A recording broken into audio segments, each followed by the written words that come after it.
Today on DNVR Buffs Live, we rank the 5 best games so far for Coach Prime at Colorado. Changes coming to the college football playoff. We'll dive into that. What this last season would have looked like under these changes. Travis Hunter makes the All-2000s team, or one of the best players of the 2000s from the Athletic, and much more.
DNVR Buffs Live, 2-man game, back.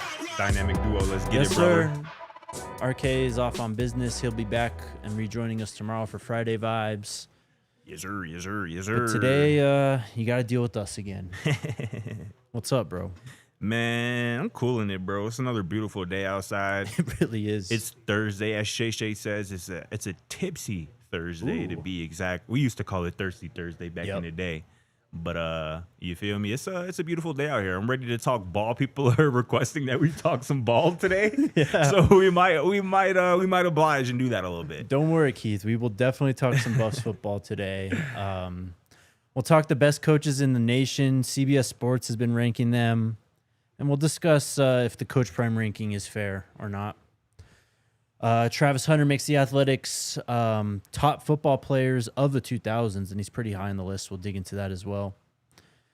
We're going to rank the top 5 games of the Coach Prime era so far. Ooh. But we start today with some news,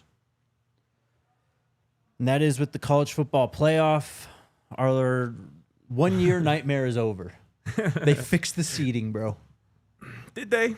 I think they did. Yeah, I actually think they did. I think they did, too. So... I mean, 30 minutes ago this came out from Heather Dinich at ESPN. The 10 FBS commissioners in Notre Dame, 80, have all agreed to do the right thing, the sane thing, and just rank the playoff field 1 through 12. Top 4 teams that are ranked in the final CFP ranking, those are the buys. Wait, so you're telling me that the Mountain West champion isn't just going to automatically get a bye now? I don't think so. Oh, wow. Well, I like that Unless a lot, Boise State becomes the new Alabama, which you never know. Again, bro, that was ridiculous that of course it Boise was. State, the Mountain West champion, earned a first-round bye in the first ever 12-team college football playoff. And obviously they were quickly handled once they actually, got to play a game in this playoff last season. But this is the right thing to do, right? You have the best 12 teams, or at least the best 12 teams in the eyes, the minds of the college football playoff committee. And that's how you rank them. We don't need this extra. If you win a conference championship, you get a bye and you get a top 4 seed. That's foolishness. I'm glad that I don't know why they didn't think of this originally, right? They overthought it. That's what they did. They were like, well, we gotta. First off, they didn't expect the Mountain West to be factored in this at all. They thought it'd just be the Power 4 conferences, and they'd be like, all right. It's true. Well, these Power 4 teams. Because which one? Was it the ACC? Yes, because Clemson. So we'll go through this whole thing. But last year, Clemson beat SMU in the ACC title game, and Clemson came in at 16 in the CFP. But because they won the conference, they automatically move up to 12. Alabama got kicked out. They were 11. But yeah, so digging through this whole thing, just from last year's perspective, the top 4 teams in the final CFP ranking were Oregon, Georgia, Texas, and Penn State. You said those are the top 4 teams? Those were the top 4 ranked teams. Of course, it's all SEC, Big Ten, 2 of each, but that would have been the buys. Instead, sounds about right. Texas gets kicked down, and they have to play that first weekend. They end up taking it to Clemson. Right. They beat them 38-24. And then we had Penn State, who went on the road and drummed Tennessee.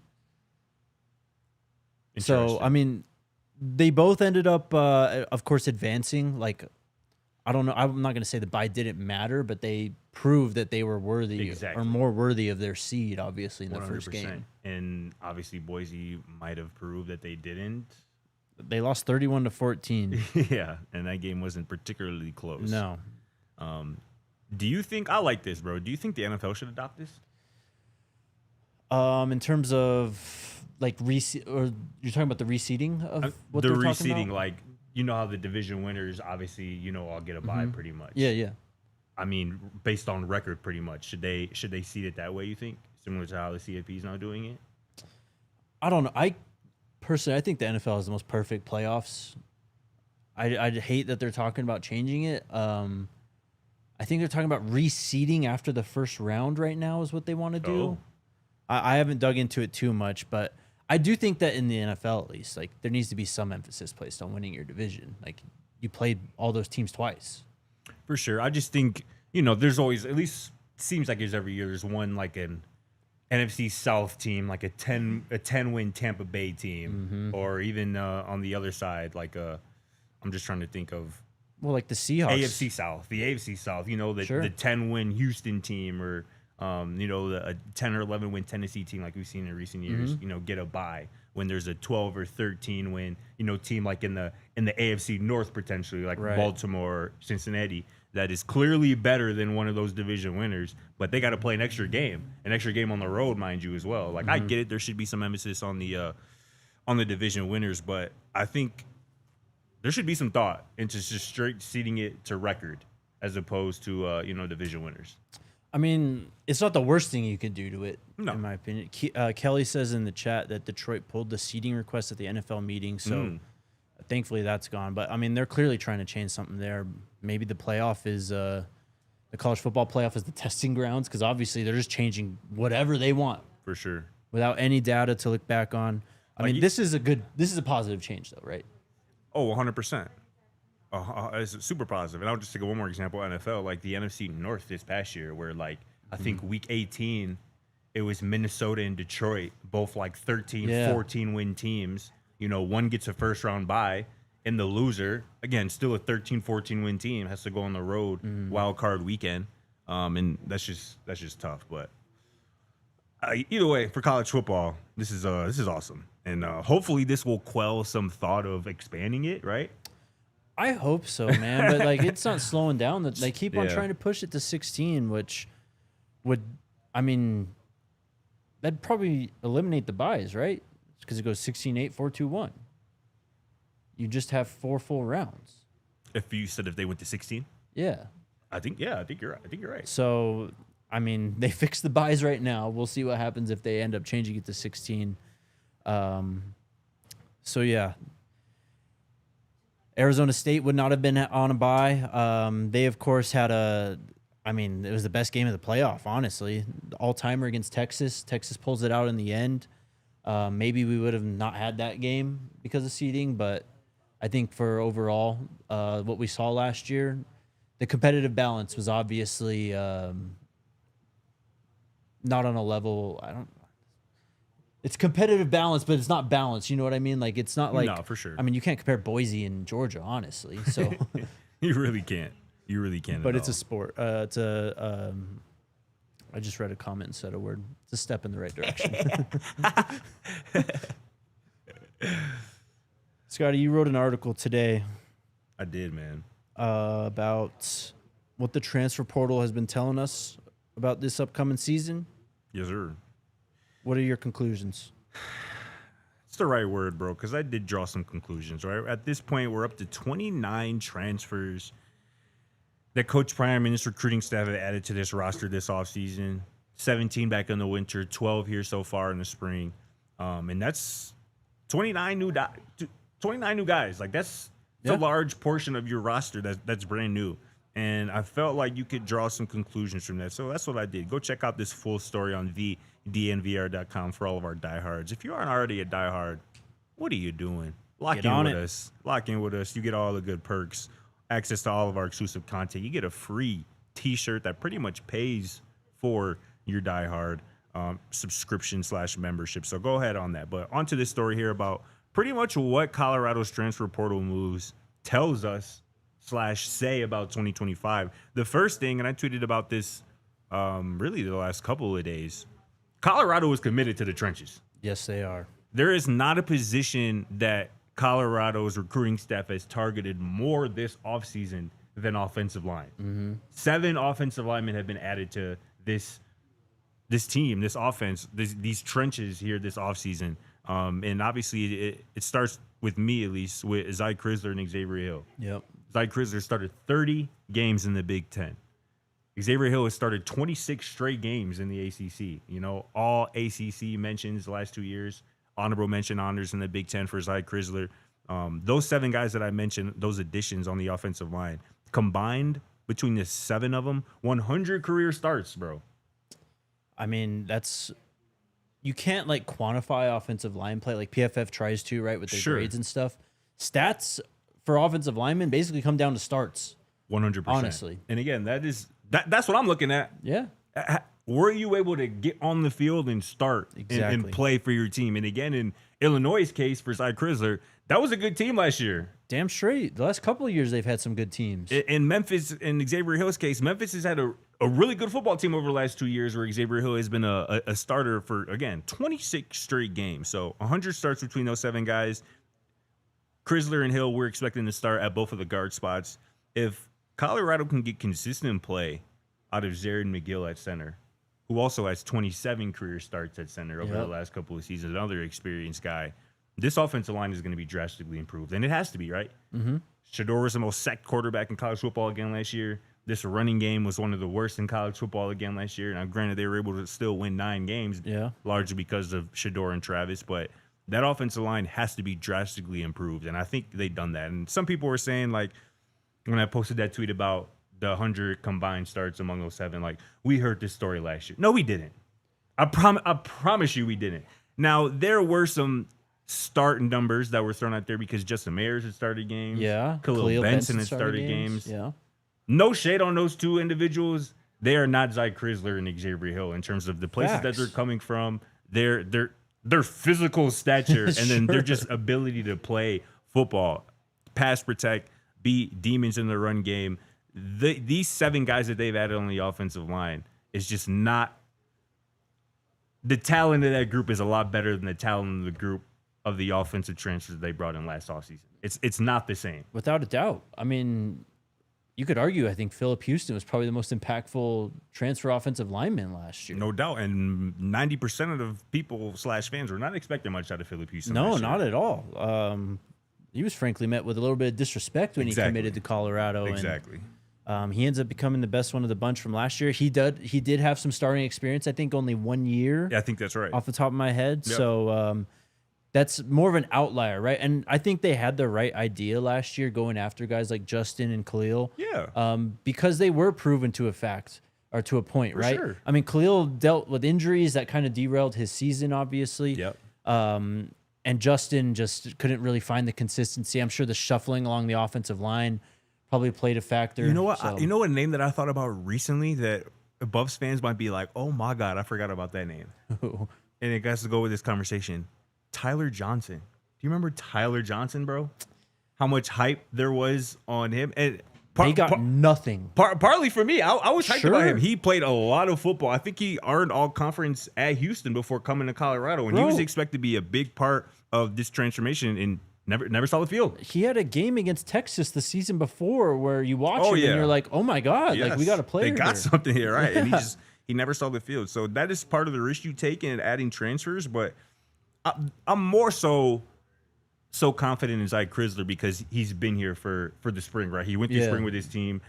That quote from George Hageman when I asked him about Zy Crisler sticks out in my mind. He goes, I'm going to tell y'all right now, Zy is a dog. And for somebody like George Hegeman, who, was drafted and played in the NFL, to say that about somebody like Zy Crisler, who he hasn't really even spent a ton of time around at that point, shows me that Zy Crisler is who, he is advertised to be. And that is, they didn't get an offensive lineman transfer as good as Zy Crisler last year. They didn't get an offensive lineman transfer as good as Xavier Hill last year. So it's they committed to the trenches, and that's what you needed to see. No doubt, man. All right, let's take our first break. We'll wrap up what Scotty has to say, then we'll pick the top 5 games of the Coach Prime era. Shout out to the homies over at Empire today. Take care of your home. Take care of your floors, man. I mean, you walk on them every damn day. If you got bad floors at your home or business, you got to get on it. Whether you're thinking about switching from carpet to tile to hardwood floor or either way around there, Empire Today's got you covered because that's all they do. They are flooring experts, dedicated flooring professionals who focus on flooring every single day. Don't go to a big box store where you got some guy working on, the roof and the plumbing and the walls and all this stuff. No, just go to Empire Today if you need a new floor for your home or business. You can schedule a free in-home estimate today because some things are just better at home. They can take you through all the options right there. So you can get a live in-person look of what your new floor could look like. DNVR listeners can receive a $350 discount when using promo code DNVR. Again, that's a $350 discount with code DNVR. Restrictions apply. Visit EmpireToday.com/DNVR for full details. Shout out to the squad over at Toyota, who we love dearly, dearly. It's been too damn long since I've been inside of Toyota, unfortunately, but hopefully we can change that here soon because, boy, do I miss them. It's only a matter of time. Mainly because for generations, Toyota has built durable legends destined for greatness and honestly perfect for Colorado. Whether you're conquering off-road trails or hauling the weight of the world, there's a Toyota truck that's just right for you. Potentially like the all-new 2024 Tacoma and the return of the iconic 2024 Land Cruiser. Toyota has 17 different models with available all-wheel drive or four-wheel drive, like the Epic 4Runner. And Toyota also currently offers more low-end zero-emission vehicles combined than any other automaker to give customers like you numerous choices to reduce your carbon footprint. Toyota SUVs take command on the road and on the trail, so you can explore the road less travel without sacrificing smooth city rides. And SUVs like the RAV4 and the awesome Grand Highlander. Visit your Fern Ridge Toyota stores at a location near you. AutoNation Toyota, Arapahoe and Centennial, Corwin Toyota in Boulder, Groove Toyota in Littleton, Mountain States Toyota in Denver, Stevenson Toyota East in Aurora, and Stevenson Toyota West in Lakewood. Toyota is a proud partner of the DNVR Buffs show. Shout out to Toyota. Shout out Toyota for sure. Offensive line, obviously, big takeaway. What else you got, though? Offensive line, kind of just piggybacking quickly off that. Defensive line, I mean, trenches includes the defensive line too, right? Yeah, sure. I tweeted this today. The 3 defensive linemen that Colorado added this offseason, obviously Jaheim Otis, a big fella from Alabama, Tavion Coleman from Texas State, who I'm really, really excited about, and Graville Lightfoot from Fresno State. Those 3 guys, 70 career starts between them, 197 career tackles between them, 26 tackles for loss between them, and 9.5 career sacks. And all those guys play on the interior, right? It's going to be hard to replace the impact of a block bully, but those 3 guys in conjunction and combination on the interior defensive line, I think could do some of the damage that block bully did for opposing offenses last year. And that's what you wanted to see, adding experienced dudes who have played a lot of football to that defensive line. It wouldn't shock me at all if Colorado led the Big 12 in sacks once again, because they're straight on the edge. And adding, reinforcements to the interior like those 3 guys is going to have this defensive line nasty again. I mean, pair those guys up with the returners and Amari McNeil and Quinn Barnes. Yeah. Looking good there. 100%. One more thing that I had to write about and talk about was the inability to close on some of these running backs, some of these linebackers, 2 guys in particular that I'm talking about, that I'm thinking about. Javian Thomas? If this staff would have landed Javian Thomas and Harrison Taggart, people would be looking at this transfer portal haul completely different. There would be this much room for complaints. Yeah. If just those 2 guys were signed.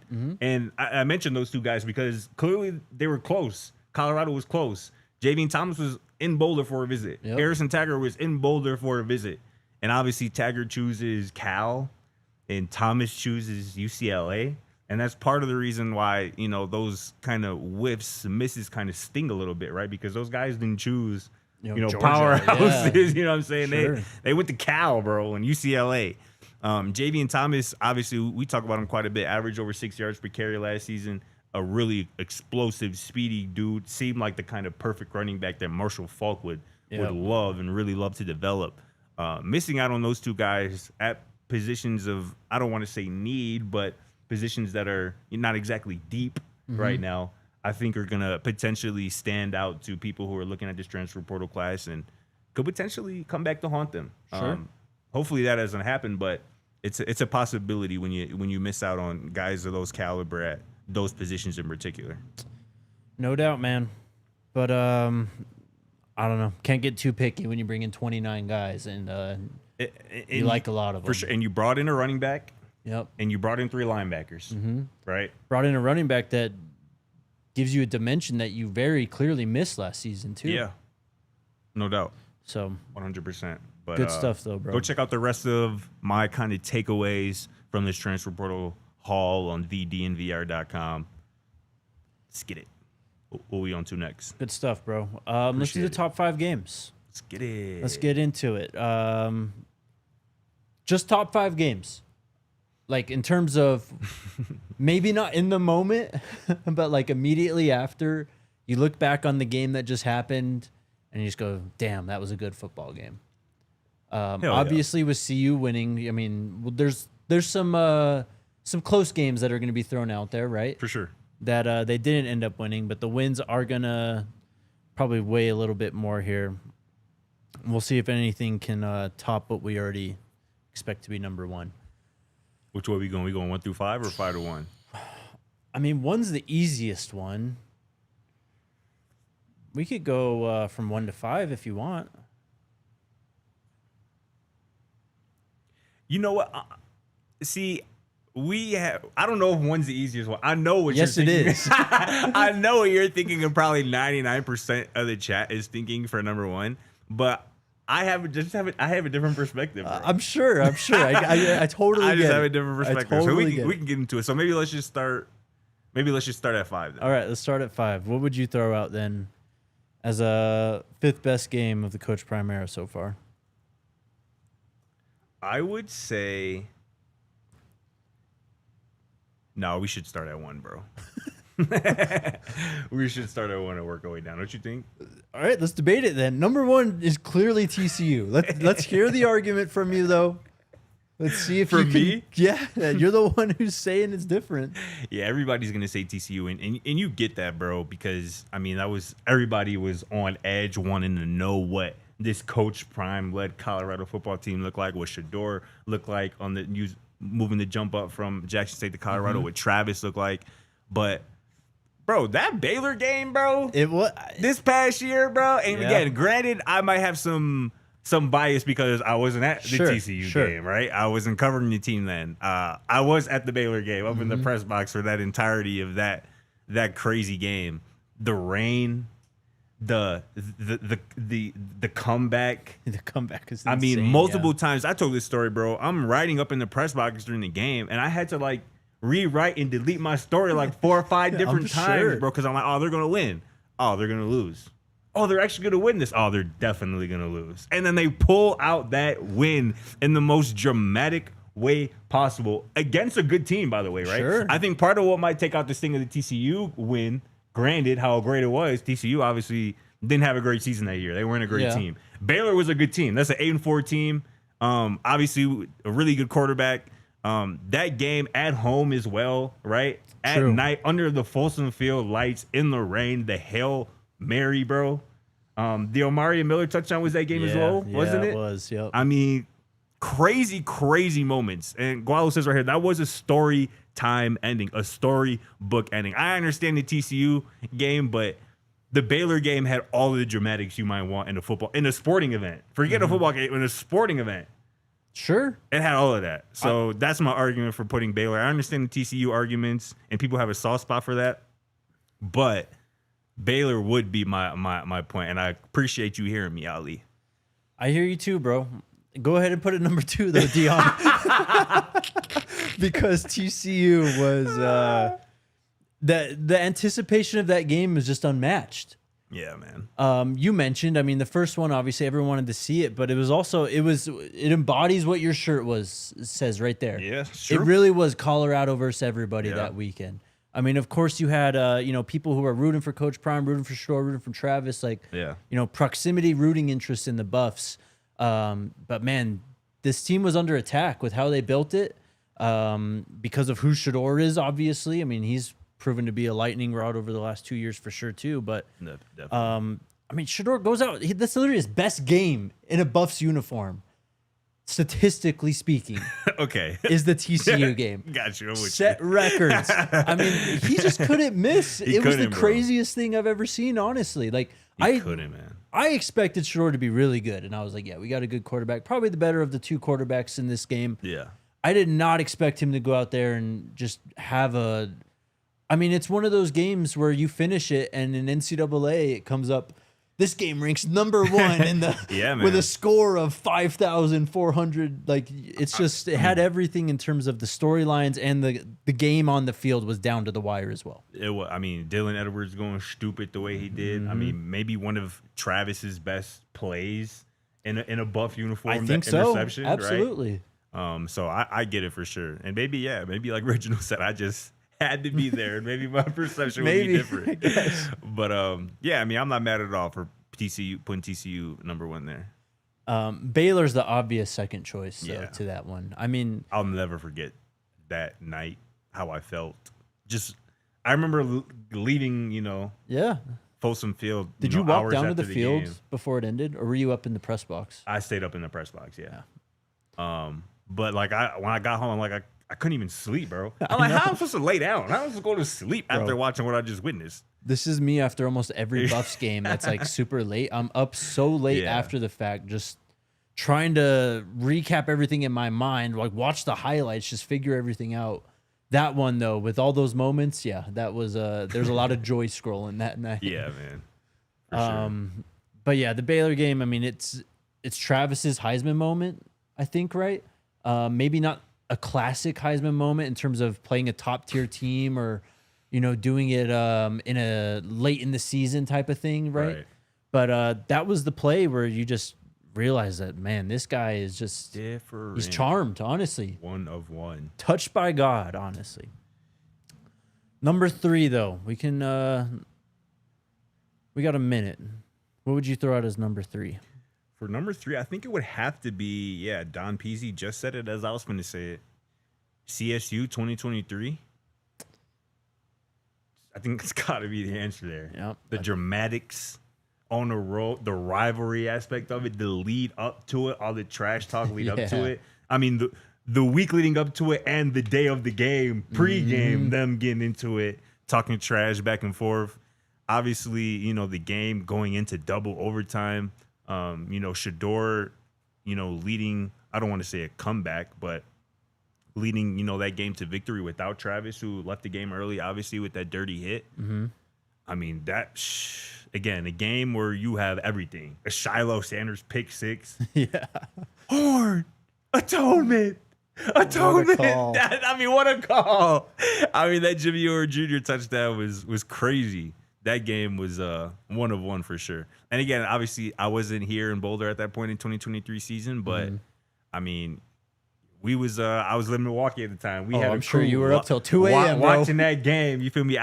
Outside at the bar or whatever. Like, gee, what is this? Yep. Like Pac-12 after dark, like the definition of it. Without Facts. it being, CSU being a Pac-12 team, obviously. But well, they became a future Pac-12 team. True.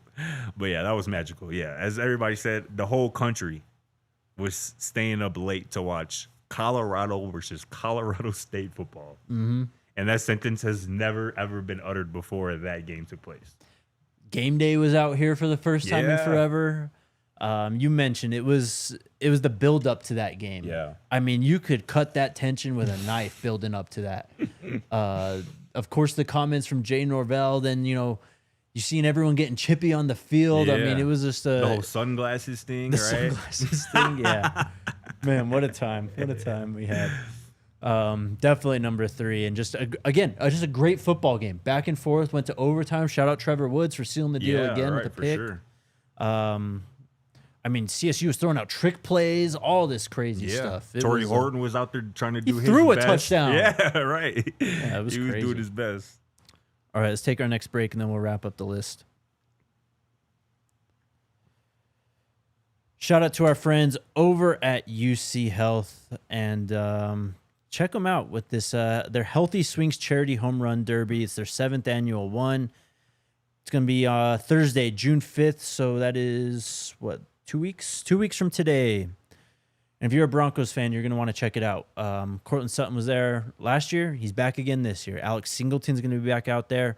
And Marvin Mims will also be stepping up to the plate at Coors Field to raise money. UC Health has donated over $900,000 to local charities over 6 iterations, supporting Coloradans with food insecurity, cancer screenings, and veterans' mental health challenges. So hit them up. It's going to be fun. I think the Broncos guys are going to be out there. The DNVR Buff Show is brought to you by UC Health, the official healthcare partner of the Colorado Buffaloes. Learn more about living like there's a tomorrow. Go to uchealth.org for more info. UC Health, live extraordinary. And shout out to the squad over at Game Time, man. The full NFL schedule has been released, and y'all know tickets are now available. So I'm playing them off fall. I'm trying to get as many games as I can, whether it's bye weeks. I'm trying to get as many games as I can. One game in particular. I didn't even do that yet. I didn't bye week scope yet. Facts. We got to get tickets to Broncos Jags. Facts. Yes, we do. I'm trying to get tickets to when the Cleveland Browns go to Chicago at some point this year. See that boy Shador at Soldier Field against my Bears. Game Time is the place for you to get those tickets. Game Time makes scoring NFL tickets faster and easier. And with exclusive discounts, you'll find great seats for as low as $100. And with a Game Time guarantee, you can trust you'll get 100% authentic NFL tickets on time and at the best price. Plus, fees are always included, so what you see is what you pay. So take the guesswork out of buying tickets with Game Time Picks. Download the Game Time app, create an account, and use code DNVR for $20 off your first purchase. Terms apply. Again, create an account and redeem code DNVR for $20 off. Download Game Time today. What time is it? Game time. Game time. All right. Ranking the top 5 games of the Coach Prime era at Colorado so far. Number 1, TCU. Number 2, Baylor. And number 3, CSU from 2023. Seems like a clear top 3, honestly.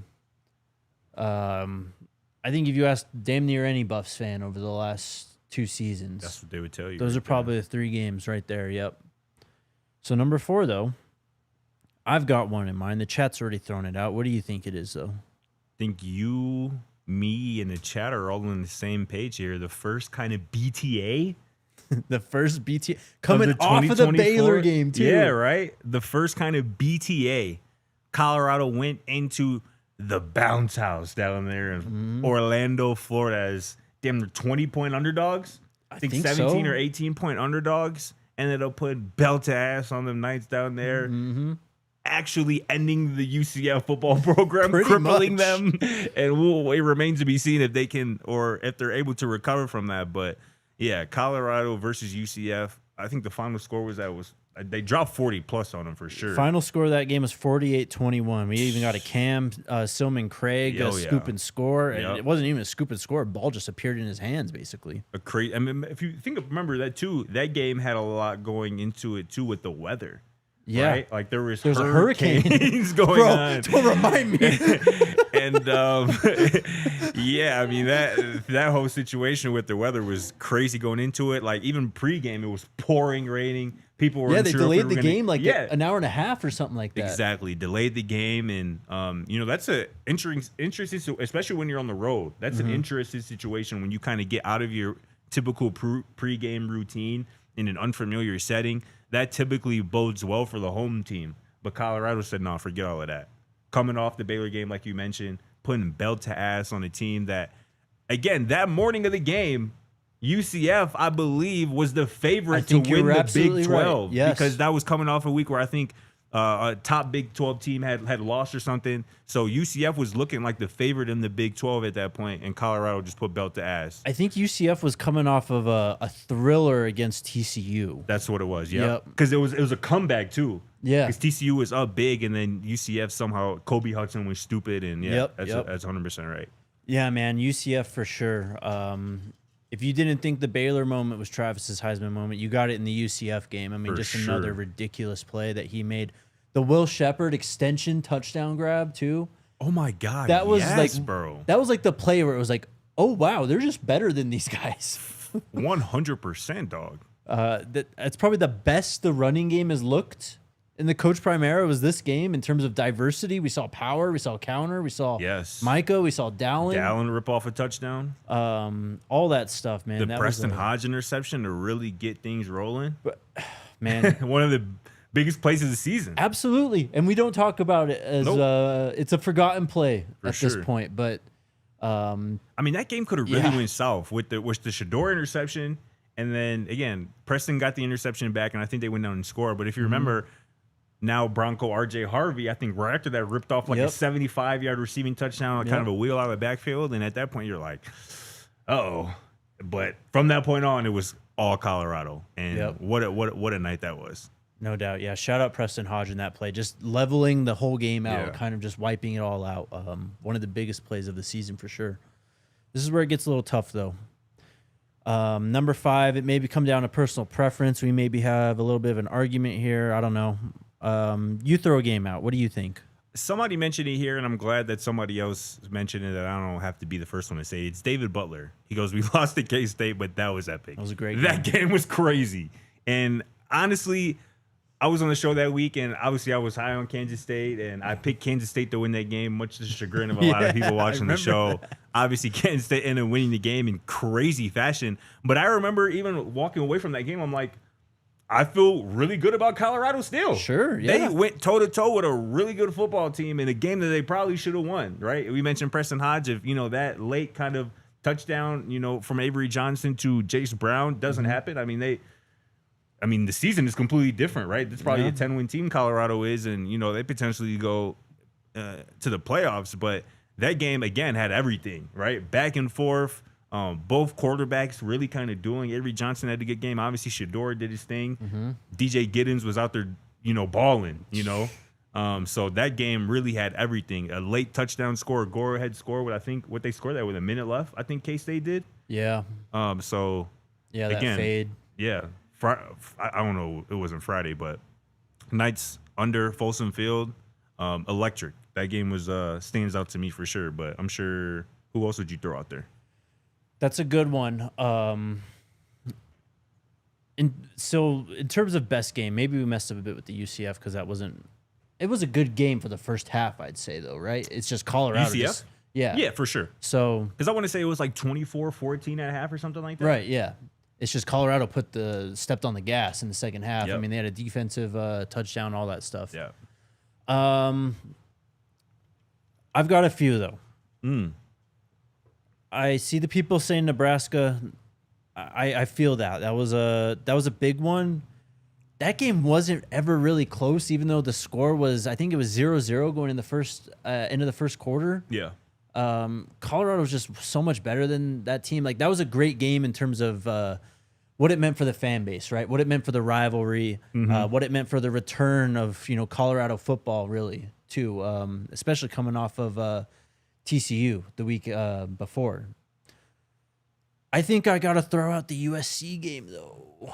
Really? It was a great football game. The Buffs were down big. They were. They were down big, and they came back, and they didn't quite finish the job at the end. Sure. A little bit of play calling, clock mismanagement, whatever. We don't have to get into that again. But didn't that get kind of out of hand though? Like it was really teetering on blowout territory. Right. And then all of a sudden, Omari Miller enters the game, and Shador just goes, "I'm going to feed this kid," and brought him back. I just don't know how much of that was like USC just taking their foot off the gas. And Caleb was out there. Yeah, sure. She was. Texas Tech is another one, though. Texas Tech was a good one. That's another one that I'll throw out there. That is kind of, Yeah. I mean, that was might low-key actually be my answer here for 5. That was now that I another think about it. comeback from Shedeur. Was it 10 points, 14 points, whatever they were down? It was double digits. I know for sure that they were down at some point. I know for sure they scored first. Tech did. And so that's they had an early lead. And I didn't mean to forget this one, but Brett's right. The 2023 ASU game. Yeah, I had that one written.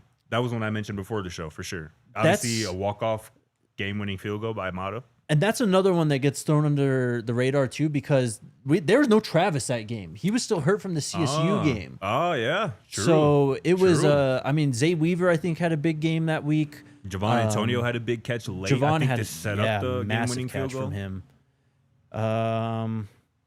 Just trying to think what else. It was kind of, but like now that I think of it, in terms of a great game, like it was last minute, but and I think the final was like 24-21 or it was 27-24 is what it was. Yeah. It's a good option. I think Tech might actually be my answer. I mean the tortillas, bro, on the opening kickoff, bro. People are like the T-shirt gate. Yeah, the T-shirt gate, bro. Yeah, that Tech might be the answer. I'm not even gonna lie. Again, going on the road and. Again, a good football team. Yeah. Tech was a good 8-win football team this year, if I'm not mistaken.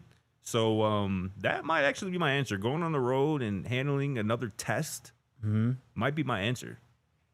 I think that's it. I think it's Texas Tech at number 5. It was another one of those performances, too, where it's like this defense is, when they're on, completely shut down Taj Brooks. Dominant. Yeah.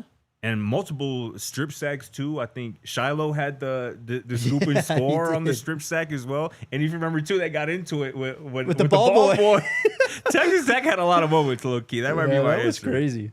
Was that your first trip with us? I think so. Yeah, it was. Crazy. It was. So that solidifies it right there. That's my answer. Yeah, for definitely. 5. Some other honorable mentions I'll throw out. Someone mentioned the Arizona game from the first year. Colorado lost on a last-second field goal. True, that was a good one. That was a really good game, though, and that was a game that Colorado definitely could have won. I mean, we're getting into the weeds here. We don't have to look back on all these. I'm not going to mention the game before the bye week in 2023. I think everyone's still a little traumatized by that one. But in terms of if you were a neutral fan, I'm sure that was a great game to watch. Objectively great football game. Yes. No doubt. Yeah, Nebraska is going to get snubbed. What? Jermaine mentions Travis sticking the tortilla in his pants. Facts. That was hilarious. Did Shedeur sign a tortilla? Yes, he did, yeah. And he went after the game. Remember, he took pictures with the Texas Tech band, if you remember that. And then people were pissed about that. Or Tech fans, at least, were pissed about that. Oh, man. College football is the best.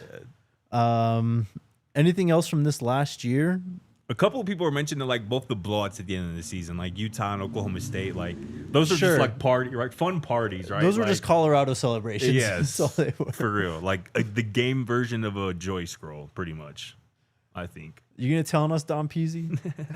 I have a good feeling that RK would mostly agree with this. I think he would understand, especially with the parameters we set in terms of just being like a good football game. Like the top 3 is like. Not debatable. It's indisputable. And then 4 and 5, I feel like he would be right with there with us. Go snitch on him. I want to see what he says, or go snitch on us. And let us know what he says. There's been some good ones. The Cincinnati one was low key a tight game. I mean, Colorado always had like a comfortable margin in that game. I think it never really threatened to be a close game, but that one. They left some plays. I mean, obviously the Jimmy Horn touchdown. They left some plays out. The Preston Hodge interception that was called back. For sure. So there you go. That's our list. That was fun. Coach Primary has been fun, man. It has been a lot of fun, and you know what? We ain't going anywhere. Year 3 finna be a movie. Cannot wait. We still have some things to mention. Do you have the KJ Edwards thing ready to go? So KJ Edwards. My Twitter just isn't working right now, bro. Okay. Do you remember the teams at least? He is. Yes, KJ Edwards just announced that he is going to take visits to Alabama and LSU now as well. He already had visits to Texas A&M, I believe, to Texas as well. Mm-hmm. He obviously spoke glowingly about Colorado not too long ago. Was he on a visit? I forget. He was on a visit, right? Yeah, no, he was part of the first one. Yes. And that's where he had the legendary quote of the offseason. Yep. Saying that RBU is coming to see you shortly. But KJ Edwards, one of the top running backs in his 2026 class, who obviously Colorado is in on. He just added a couple, SEC visits to his summer schedule here. I mean, he's blue chip. It makes sense. It's closing in on a commitment date of August 2nd, so something to keep in mind.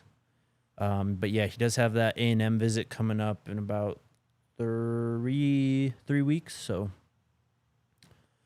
just a couple lists that I've been looking at over the last few days. So CBS Sports did they may have ranked every single coach.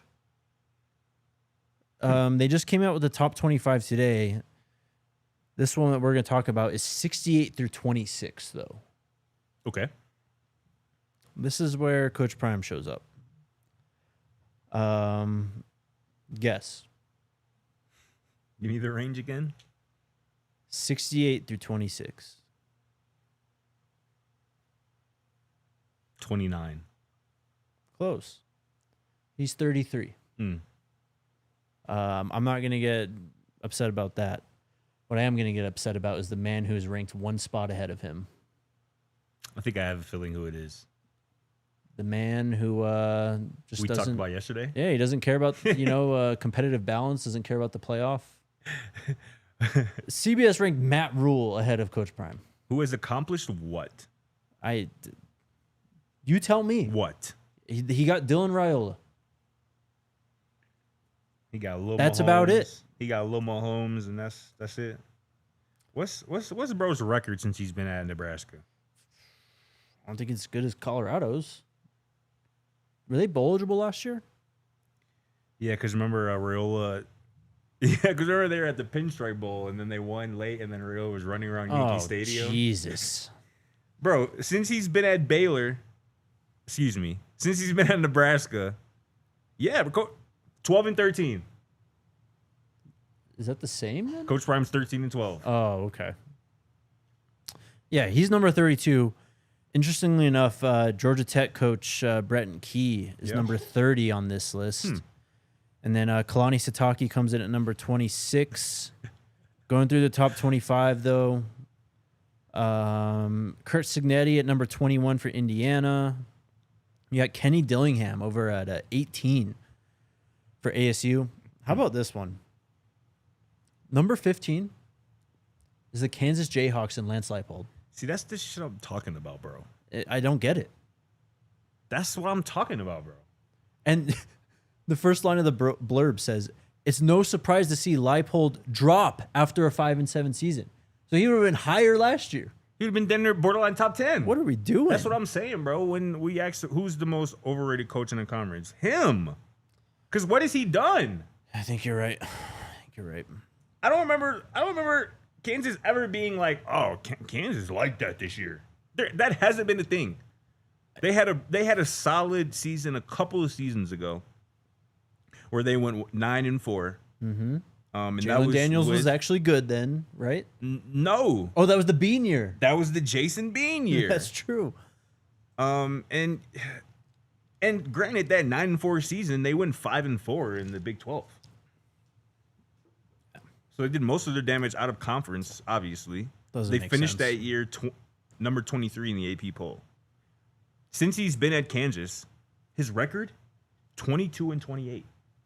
How is it a top 15 coach in college football? Because people are just obsessed with how bad Kansas was, and they look at them not being the worst program in FBS anymore, and they go, oh, this is just such a great job. Jesus. And I want to like Leipold just from the simple fact that he came from Division III. Sure. He coached Whitewater, who played in my conference. Mm-hmm. Led them to multiple national championships. Is that Quinn Miner's school? Whitewater? Yeah. Yep. But he's had one good season out of 4 at Kansas. One out of 4. Sense. The other years, bro, he's been 2-10, 6-7, 5-7. Yeah. I don't get it. Number 14 is Chris Kleiman at Kansas State. I respect that. USC's Lincoln Riley's at 13. Utah's Kyle Whittingham is at 11. Wow. A lot of Big 12 representation here. Matt Campbell, number 10 at Iowa State. Wow. And that's it. It's he's got Kirby Smart one. Kirby Smart, Ryan Day, Dabo, Steve Sarkisian, Dan Lanning, Marcus Freeman, James Franklin, Brian Kelly, Kalen DeBoer, and Matt Campbell is your top 10. Very interesting. Last thing, so Athletic's been kind of doing a series of ranking the just of the 2000s. They did like best coaches. I think they did best teams. Oh yeah. They did best players today or yesterday actually. I have the wrong list. I'm going to pull it up here in a second, but Travis Hunter is in the top 25 on that list. He is number 9. Since 2000. Since 2000. Best college football players. 1 through 8 better be all quarterbacks and Reggie Bush. Well, I wish I could tell you, man, but I had the wrong article pulled up, and now I'm trying to find it. It's got to be like, all right, it's got to be like, for real, it's got to be. I'm trying to think of a position player who has been better than Travis since 2000 in college football. Like I said, Reggie Bush. Devontae Smith won a Heisman too. Would you take Devontae Smith college career over Travis's though? Or let's just say his such best a hard season. Question. Or you just say his best season versus Travis's Heisman season. Devontae Smith's Heisman season versus. I'm gonna look up the numbers. I mean, he obviously beats him as a wide receiver, but Travis has the ultimate trump card and the two-way ability, though. That's why I'm asking. It's interesting.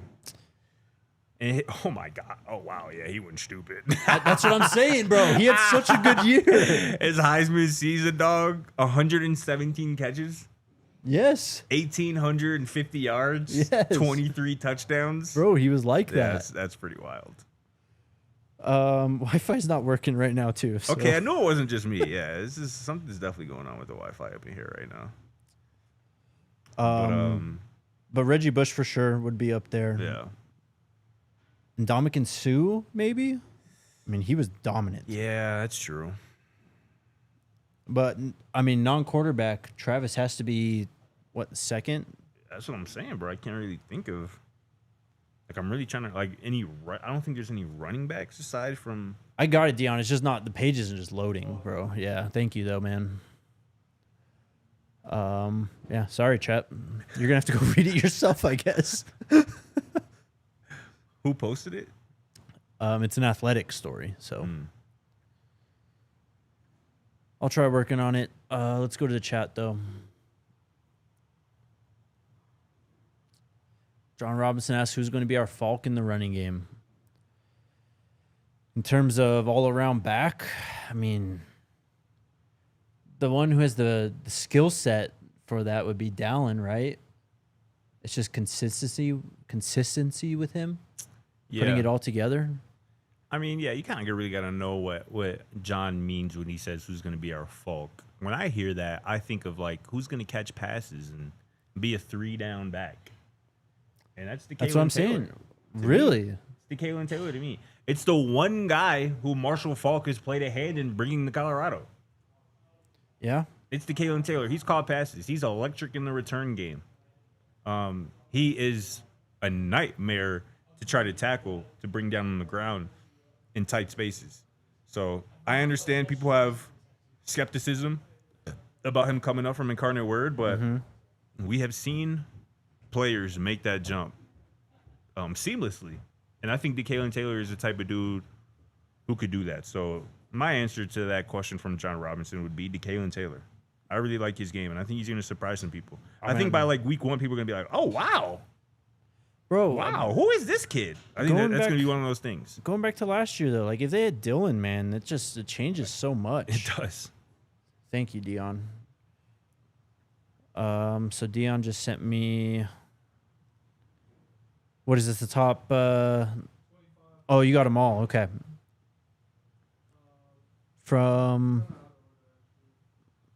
Yeah, it's all good. Don't worry about it, bro. I love that you said that. And, yeah, missing Dylan, I mean, that's just a total element that you didn't have last year. That's, one, the speed, of course. But I think there's just a lot more you could have done. I mean, you could have just simply pitched it out to Dylan, you know, the little, I don't know, sweet power play that teams do out of the shotgun a bunch. You know what I mean? Like, Yeah. that was not even an option with the backs that they had last year. I mean, I guess you could have tried to get Isaiah or a wide receiver like Draylon out there on the perimeter, but Dillon just made the team so much harder to defend, and I think he would have had more success with Colorado last season. So You can't teach speed, bro. no, you can't. It's something Marshall Faulk had a lot of. It's something Dylan Edwards has a lot of. It's something DeKalen Taylor has a lot of. The longest touchdown run in Incarnate Word history, 97 yards. A blur, eliminating angles. Yep. That's the type of talent potential that DeKalen Taylor has. And again, the same type of size. We're talking about Dylan Edwards. The same exact size. 5'9", about 165 to 170 pounds. Mm-hmm. That plays in college football. No doubt. Particularly at this level in the Big 12. So I'm excited about him. And I'm gonna keep singing his praises until he gives me a reason not to. I don't blame you, bro. Do you think he will be a factor in the return game at all? I think he is going to get opportunities. Because it's not like there is a Lejante where it's like, oh yeah, he's or Jimmy, Sure. or he's the returner. They're going to try different guys, and some of those guys are going to be true freshmen. Yep. Right? So if DeKalen can prove he can do it after doing it at Incarnate Word, I think he's going to get opportunities. All right, chat. Is that all you got? And my Twitter is kind of working now, and I see Mars tweet. He really added RK. He talking about people really want 2023 Nebraska on here. I mean, I get it, bro. So that was the game where Shador was born. But like in terms of the actual football game, Colorado dominated that game. That was the start game to what? finish. Or the day what? The Shador was born. Oh, really? Yeah. That was the first time he did it? Yeah. Oh, wow. You don't know about this? So again, so this comes after TCU, right? I mean, the Buffs are just they're feeling themselves. This is the week after, right? Week 2, right? Yeah, week after, and they're hosting Nebraska for the first time since like 2019 at Folsom Field. Yeah. Of course, Matt Rule, new coach at then, and he's like talking up the game and all. Like he didn't say anything like super incendiary. But didn't he say something that Shador took offense to? He said something stupid. Yeah. I can't even remember what he said. So they end up like Nebraska shows up at the stadium. It's a 10 a.m. game too. Right. Super early out here. So Nebraska shows up at the stadium, and Matt Rule says that he does this at every stadium apparently, but they all, as soon as they show up, go to midfield and do a team prayer. And so they go on midfield, and Shador's out there 2 hours, an hour and a half early, like getting his work in. Yeah. He's out there doing his workout, throwing the ball, the whole thing. Like he's got a cut off like shirt on and all that. Chains on. He's got and the watch, of course. Facts. And so Nebraska just is like gathering around the Ralphie logo, and Colorado players start like walking over, like like not gonna happen here. And I don't even know who the guy was, but some dude is just like standing dead middle of the field, and I don't even know if they were talking. But Shador is just like right in front of him, and I think something gets said, and he just goes like this. That's how it started. Yo, that is hilarious. Literally the day after, it was DJ Khaled and who was the other one? Because Khaled was the main one to be like the Shador, like he was one of the main was it ones Rick to say Ross? it. Maybe It might have been. So literally the day after, they're throwing that up, and it took off like wildfire. Okay. Super chat from Don Peasy. I'm upset at Coach Prime's ranking. How are you going to have Matt Sirs sweat a lot rule in front of him? Putting talent together on the field is part of coaching. If you did it better than Coach Prime since 23, I agree, Don Peasy. And look, if they're going to put Lance Leipold up that high for bringing the program back from the dead, you got to do the same for Coach Prime, in my opinion. You have to. Yep. All right, we are out of time. Chat will be back tomorrow. It'll be Friday Vibes tripod show. Get ready. See you then. Go Buffs. We all silly like the mayor.